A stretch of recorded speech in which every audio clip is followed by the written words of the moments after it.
we're back with part 2 of the Melbourne Pro Punters panel for this week. So the week ahead, we officially wrap up the carnival. So we've got a Sandown midweek meeting tomorrow, boys. That I was out there this morning. I assume it's going to play similar to what it did on Saturday. You've been out for a walk, haven't you? Been out for a walk. So no, the answer to that question is no, Juppy. It won't play similar, because on Saturday there was a really strong northeasterly. Yeah. Northwesterly, which was right there. Back straight. Yeah, it was coming across the track at not a 45 degree angle, but an angle. So it was hitting them in the side and the front on the back straight, and not quite a headwind on the side, but that was the most headwind part. But, so it's sort of blowing across the stands, across the lake, and the windsock can provide a bit of an optical illusion. I suggest people that are using that windsock go out and have a look at it on a windy day. They'll get a better idea of exactly how that all works. But it was. The spread of times is remarkable there on Saturday, with jockeys trying to not wanting to lead. And tomorrow the forecast is for virtually no wind, so it'll be. I think the pattern will be completely different. I think there'll be an opportunity for leaders there tomorrow, because they'll have that fresh in their mind, and they'll probably be reluctant to lead. Because that's the way it works. And the first race is 1400, but then there's 2,000 metre races, so it might take a while for them to actually figure out what's happening. So I think the on-pace is a good opportunity, but they will. So where you are right, Juppy, is they'll come around the home turn and ease off the fence. Yeah. And they're not very big fields, so they'll spread across. So every horse will get their opportunity. But I think being the first through the dip won't be a bad thing tomorrow, whereas it's pretty difficult on Saturday. So that's tomorrow, and then Thursday we've got Warrnambool during the day and Pakenham in the evening. We're off to Moonee Valley on Friday night, but I'm not off to Moonee Valley. I'm off to Sandown Park with the dogs. The Melbourne Cup's on out there, the world's richest greyhound race, so I'm running a stand downstairs for Mickey Harrick. So if you're heading out there, make sure opportunity for you. Something, and then a really busy day on. You sound excited, Juppy. I am looking forward to going to the dogs. I can see it in your eyes. Yeah, it's hard to get me up in the bed. Back anything that can clean itself. So then Friday we've got Moonee Valley as well, and then Saturday's a really interesting day, as we mentioned in part 1. It's Ballarat Cup Day. Nothing for Ralph on Saturday. Seymour returns. The Hillsville picnics are on, and then the tri-codes at Cranbourne. You get the gallops, the trotters, and the dogs. I guess every 10 minutes there's a race running around. Don't forget though, if you're not going, that's all Cranbourne don't want you. Is that the night or the day? No, that's the night. That's a night. Yeah, so that's the night beat. I was there last year, and I didn't know when the local dogs or the local trots were on, but apparently it was a good night. There's a betting ring we didn't know. So there's a couple of little things they need to fix out there at Cranbourne, but we'll get to that, won't we, Ralph? Isn't it the same venue or not? Yeah. So there's the gallops are on the outside, trots, and then the dog track's in the middle of that. It's like those Russian dolls. Yeah, right. Yeah. I mean, I thought so. So it'll be on every 10 minutes. It'll be a different one. Okay. And it's Kilmore Cup Day on. It's Kilmore Cup Day on Sunday. Is it? Yes. So we don't know why the quality of fields are dissipating, do we? Well, Seymour. Enough races on at the moment. Well, you'd have Seymour and Kilmore one day after one another, wouldn't you? And you will have night racing on Thursday, Friday, and Saturday. Yeah. So there's 3 night meetings this week. Can I just suggest to the punters there, before I forget, there's an extremely interesting runner at Sandown tomorrow, which I almost can't wait to see it run. It started 101 at Cranbourne on debut, ran very fast time. The horse is called Open House. Just watch the replay of that race and forget it's 100 to 1. It won like a 2's on chance. And then he had Ryan Singer in second, and one of the Chuka. It's out of placement. I can't remember its name, but it's out of placement. Go Public, yeah. That's it. So it's intriguing that. I mean, I've got no idea how that horse would have started 100 to 1. Someone must have known it had ability. Well, interestingly, I think the 3 horses that have surprised the market but performed very well. Sometimes you can just win a slow race. Yeah. I mean, surprised the market, performed very well this year have been. Who was that? Castro. Yeah. Won at 100 to 1 and couldn't get out of its own road in its next start. Freshwater Storm won at 80 to 1 and couldn't get out of its own road next start. And Open House. We're yet to see those 100 to 1, and all 3 of those, they're all unbelievably good, but they won were at Trade at Geelong. So they're obviously keeping the information in-house at Geelong, and it's not getting out. No. So well done to them. Very interesting how it goes, because it was super, wasn't it? It's hard to correlate, like it's just a curious situation. It runs into a reasonable race tomorrow, so A, how the market treats it, and B, how it runs will be very, very interesting. So tell me this, because I missed last week, what's with the Oaks? It's been really, really annoying. It's had a full game. And I had a very small play on an exacta, so I'm not talking through that one. But the ride of Blake Shin on Yankee Rose gave his horse, not saying with any intent, why would you possibly want to have no intent in that Group 1, with every intent of doing the right thing, but the tactics gave that horse no mathematical chance of winning. No mathematical chance. It was 25 lengths below benchmark at the 800 metre mark, making it 28 lengths off the lead. You can't win from that far back, unless the leader falls in a hole. Why is that acceptable, and why are the stewards allowed? Because it's a legitimate excuse, Ralphie, to say your number one priority on that horse was cover. Okay, so whatever that's a legitimate excuse, these sort of things happen. So you're saying you don't think it's a good excuse, but you're saying it's allowed to be used as an Yeah, well, so their first priority in that race out of the gates was to find cover. That's all they were worried about. They thought she's a distance risk, and we know she gets over racing. They let her in the Golden Rose, and weren't happy. So from that point forward, all they wanted to do, even in the Spring Champion Stakes, I think that was a moderately run race, and all they wanted to do was get back and find cover. So whatever, that's just, I think that's the explanation. I don't think so. Whether that should be reasonable is a completely different subject. So I'm naive to this. But I look at 5 years ago, Machine came off having that much weight in the mire, running okay, and had a fucking panel on the opposition. And all Danny Nicolette did was just let it roll to the front, and it won by 9 lengths. So I'm naive, because I want to know why you wouldn't try to do the same thing on the best horse in the race, as opposed to being allowed to be 27 lengths off the lead. Well, if you just get yourself convinced that your horse absolutely needs cover to do its best, and so I'm just saying that's the mindset they got themselves into. But also, Ralphie, you didn't in that situation the market tip you off to something like that may have happened. Like I'm happy to say, about 10 days before the Oaks, I took evens, thinking she was going to be a twos on pop, and then I'd be able to get the overs. And then come the day, I tipped a couple around her. I know Daniel O'Sullivan tipped one around, and I couldn't let Snowy and Brendan beat me.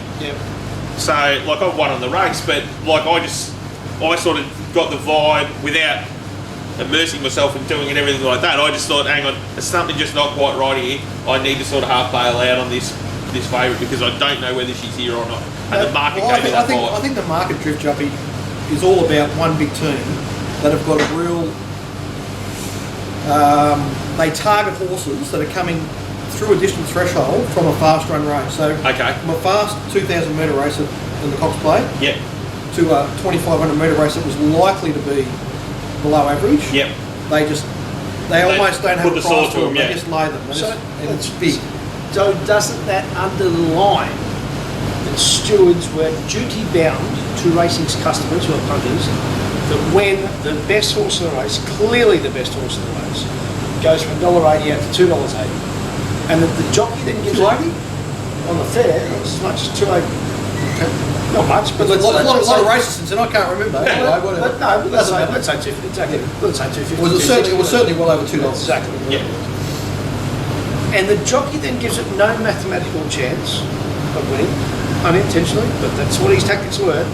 Doesn't that say that the stewards failed in their duty to racing's customers to not accept a shit excuse, which Blake Shin's, as it read, I don't know, I wasn't there, but all we can do is take on the information that's provided to us. So the 1,000 metre mark, when attempting to improve, blah, blah, blah. The clear point was, at the 1,000 metre mark, the race was over. We were never going to get close enough to get them. So the stewards, if they have any idea on what the demand of, any idea about the demand of customers are, were duty bound to say, Blake, what were you doing back there? You were showing no initiative whatsoever. It took you too long to get going. That the horse pulled up scratchy, doesn't matter. It ran 34.5 seconds between the 1,000 and 400, which is elite level speed. After running, doesn't matter how slowly, after running 1,500, but suddenly pick up on that as fast. And it did that in that part of the track I'm talking about, the turning part, when it was in the They moved out into the lush part of the track. So what stewards have to do to just now, I hope this doesn't sound personal, but Greg Carpenter can get away with just looking at weights. He's the handicapper. Yes, that's his job. He says, well, a kilo is a length over a mile and all that blah, blah, blah. But he doesn't have to move with the times, because if a horse suddenly improves its handicap ratings, he adjusts the ratings, he hasn't lost any money. We as punters have to move with the times.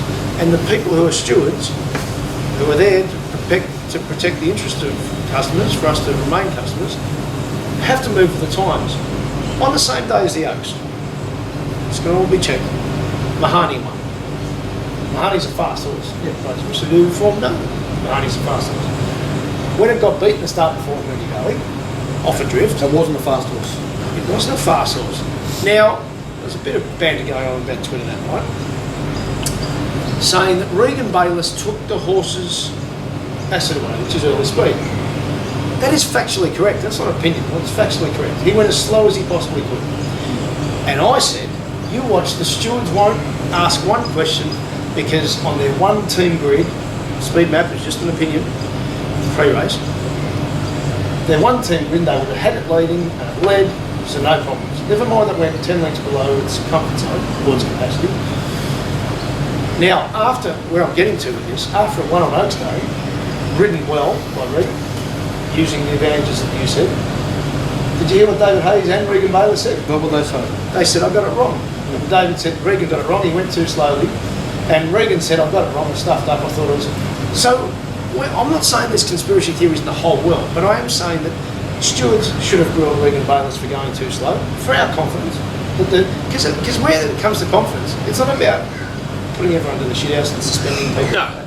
To me, it's I want to read that the stewards are looking at races like we are. Yeah, well, Ralph, you've raised a whole bunch of issues. Yeah. I'll try and comment on some of them. I think that as soon as something that's reasonably obvious is not explained by the stewards, and not investigated by the stewards, it leaves a void, and it's filled with conspiracy theories.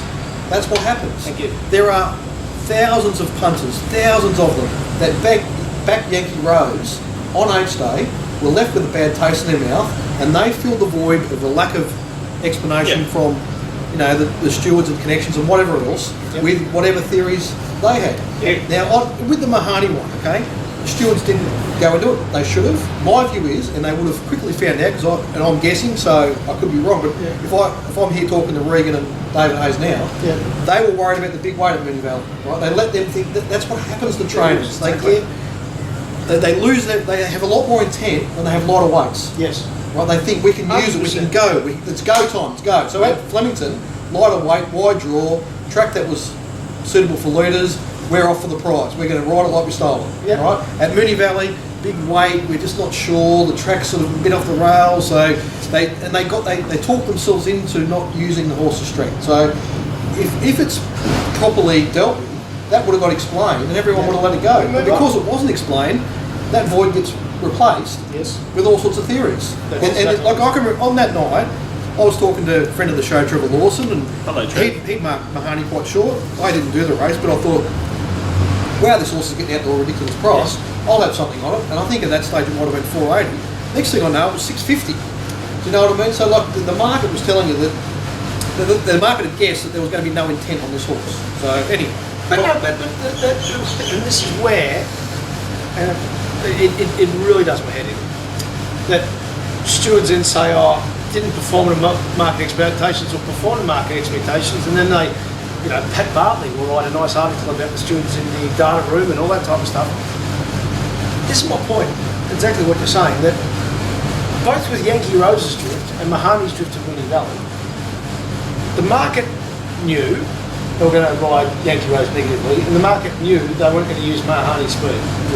Now, when the market is spot on, stewards, to me, this comes to opinion, not fact, but my opinion, the stewards are duty bound to ask questions and publicly list it for the training, for punters, because also what it does, it not only gives me confidence or otherwise in the stewards, but then sometimes the trainers and jockeys' answers, I reckon, gives you then information to say if these blokes going to be here. Yeah, I'll give you another great example. As far as I'm concerned, the market absolutely knew Red Zero was going to be on its own on the outside in the straight race where Mark Zara chose to leave its back to fold back to the field and give away 6 lengths. Well, he steered him into the best part of the track box, and that's why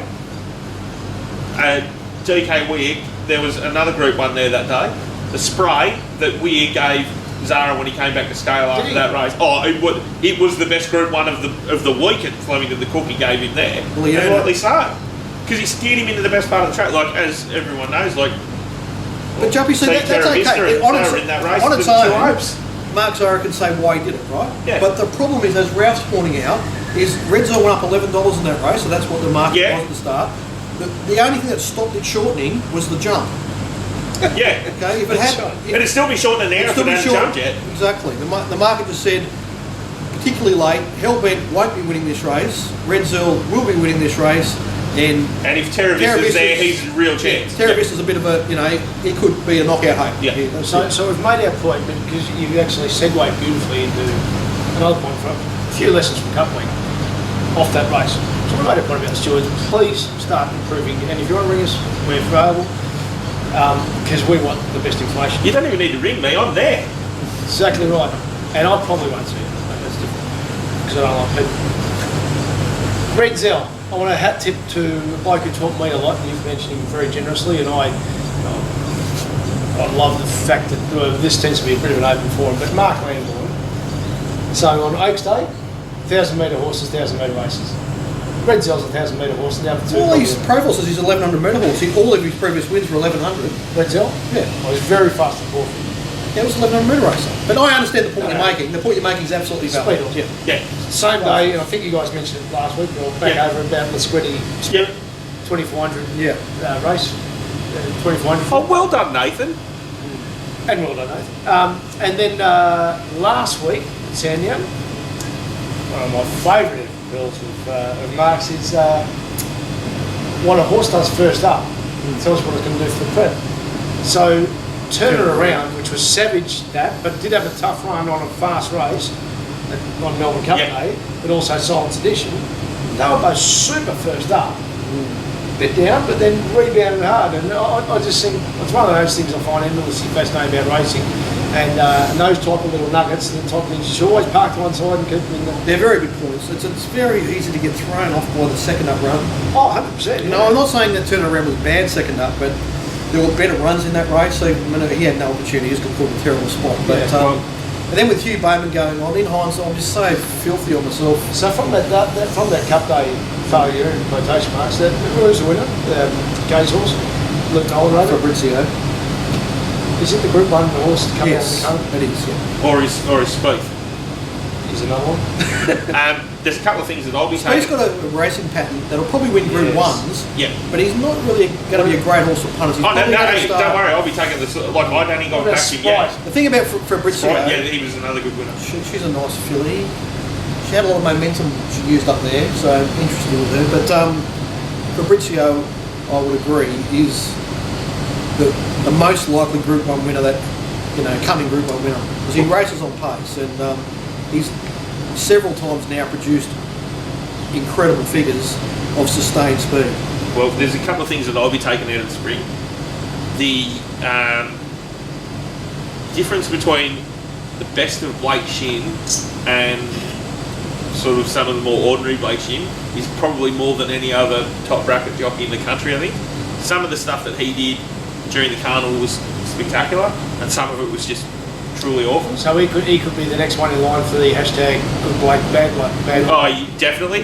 Mate, the Snowdens and Blake, they just tortured me over the carnival. Have they taken over the baton from Nick Tony Lance, and then No, he still got tortured by McAvoy as well. yeah, well, no, McAvoy was better, wasn't And Me the and other, Tony are mates now. Anyway, we're mates. the other thing is Charlie Appleby, just absolute sensation, and hopefully the Sheikh was watching the carnival and how it sort of shook out, because he took home a heap of money, and maybe Saeed bin Sarur might stop using a $6 million race as a lead into the Sandown Cup, because Saeed, you're a much wealthier, smarter, more handsome man than I am, but if you haven't jerried by now Very after coming out for a dozen years that you probably need to give your horses a spin around before the Cup, learn from the other bloke in the camp. So, Juppy, I've heard a lot of commentary with people using Heartbreak City as an example of it's only a matter of time before one of those wins the race first up off the plane. Yeah. And that the notion of having the run first is a bit of a myth, you know. It depends on the horse. Well, to an extent, it probably does depend on the horse, right? Yeah. However, my point is that Heartbreak City almost certainly would have won the Cup. Had he had a run, in a Caulfield Cup or a Geelong Cup or whatever. There's so much evidence. All the horses that came here this spring, I mean, nearly all of them improved at least 2 lengths at the second run. I just on that point though, in recent years, let's slice the last 10. Let's say the first 10 there was a bit of guesswork. Last 10, the trainers who have had horses to run very well. So there was who trains Heartbreak City? No, Tony Martin. Now he's a smart trainer. One of the smartest. No, so I would know. Yeah, I heard you say yes. that. Yeah. And then you've got Aidan O'Brien, who's had Mara, I think, and somebody else. Obviously, Ed Dunlop, Rick Cadeau.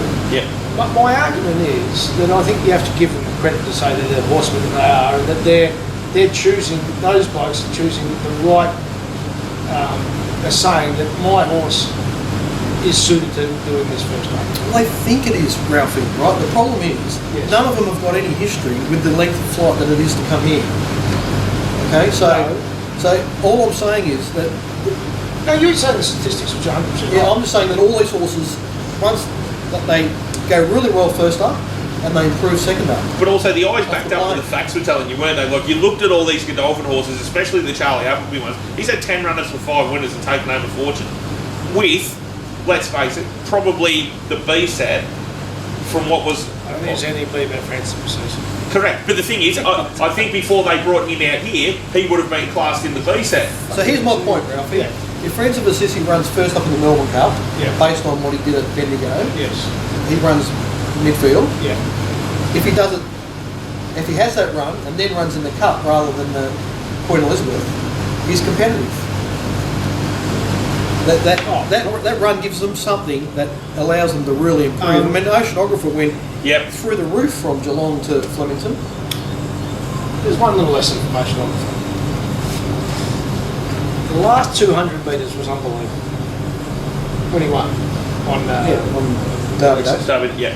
What now? This is one of these things you can never prove because he put up sorted in the Melbourne Cup. I think he did. But I did risk him on this, and unfortunately I got it back through with interest from Francis Assisi. Tom Melbourne fucking walked in the Lexus. The highlight of the spring, Ralph, was the fact that they bet $5.50 about Frank in that race against Todd Melbourne, and you could have got $6 on Betfair. It's like, I love backing morals, but when they want to bet me $5.50 a complete moral, just, I couldn't believe it. No, so what I'm saying with Oceanographer, its last 200, everyone focused on the last 200, but its last 800 was not substantial, and then to go into a Melbourne Cup. I mean, it's one, it wasn't. I don't know if I'm not quite... I think the reality is that while we've got a lot of evidence about what these horses do first off the plane and second up, that was the first one I could find that was third up. And that's what something that put down in my mind was on the preview show, on the Melbourne Cup preview pods, you mentioned that I've got to go back and try and find this if we can in fact. I couldn't find it. Yeah. And Kiwi did it too. Now he had 3 runs and he went okay there on Saturday, but I don't think I don't think he improved. So I think the third run up's a real, one you need to be a bit careful of. Has it Tell got a brown snake? me, would that be? That's not much. Isn't that be what, 2 kilos? I don't think it'd be that You'll heavy. tell the story. Well, I get amused by the weight and things.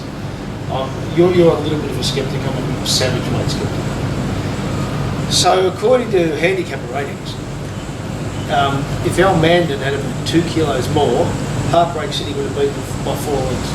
No, That's all. They're also the same people that in those highway races in Sydney where I think the top weight's 62. You can't win with 62. Bottom weight carries 59. That's We've right. got one tomorrow, and I really like this trainer. I can't remember his name, but Jay Blacker, whoever that is. Private party. Yeah. Right, he's got 65 and a half tomorrow. Why not? I'll be cheering him. Probably moral. Could be anything. But one of the things about the weight, I think, should be a very good lesson if you're just learning the craft. Because to me, it all married up. Illustrious lad on Saturday. Yeah. Now, Lucky Hustler is a really good horse. Can I just say, Australia's most improved racehorse, Illustrious Lad. 100%. And the most, because not only has he made, the most difficult jump to make is from Saturday Open class to the group races, right? Yeah. Open group races. Well, That's the most difficult one to make, in right? the ratings, it's from like 90 to 100, isn't it? Well, yeah, I don't really pay much attention to those. All right, I'll get no, it's not like that, then, Jumpy. shall You I? know, like it's no. Well, I have benchmark, so in my, it's a the problem. The reason I'm saying that, Jumpy, is in my head it's a different number Yes. than what you're saying, but in the official rating, that's about what it is, right? So it's hard to make that jump, but that horse has done it. Its last 2 races, dominating the races from the most difficult spot to win races, the spot that's where you have to work the hardest to win them. So he won at Flemington and travelled beautifully throughout, was never going to be beat, and then he was only brought undone by being exposed and having a very talented horse chasing him on Saturday. Let me finish. So the point to finish with, which is 100% on that Illustrious Lad. So at Derby Day, he was blistering. He was super. He was super. If you just watched that race and didn't know who the horses were, you'd go, well, that horse must be earning money. So then he goes to Sandown. He beats Super Cash, who's a good man, on 4 lengths. Yep. Beaten that much by Lucky Hustler, who had probably a much better run, we'd have to say that. Absolutely. He's a very good horse, ridden brilliantly by Bradley Weller, and it beats it that much. But not only was margin of performance, it was heavily backed, Illustrious Lad. Yeah. Yet it went up 4.5 kilos. Now, please don't anyone try and logically tell me that horse improved 4 lengths off Derby Day. It didn't. What it did do was maintain its level. Yep. And the weight didn't affect that horse. Now it affects some horses, and there's a tipping point. But what I'm saying is, if you want to just purely use a kilo as a length over a mile, you will lose a lot of money, and that is just. If you want to try and look at how fast the horse runs. Yeah, well, we've discussed that a lot. I think our viewers understand like that.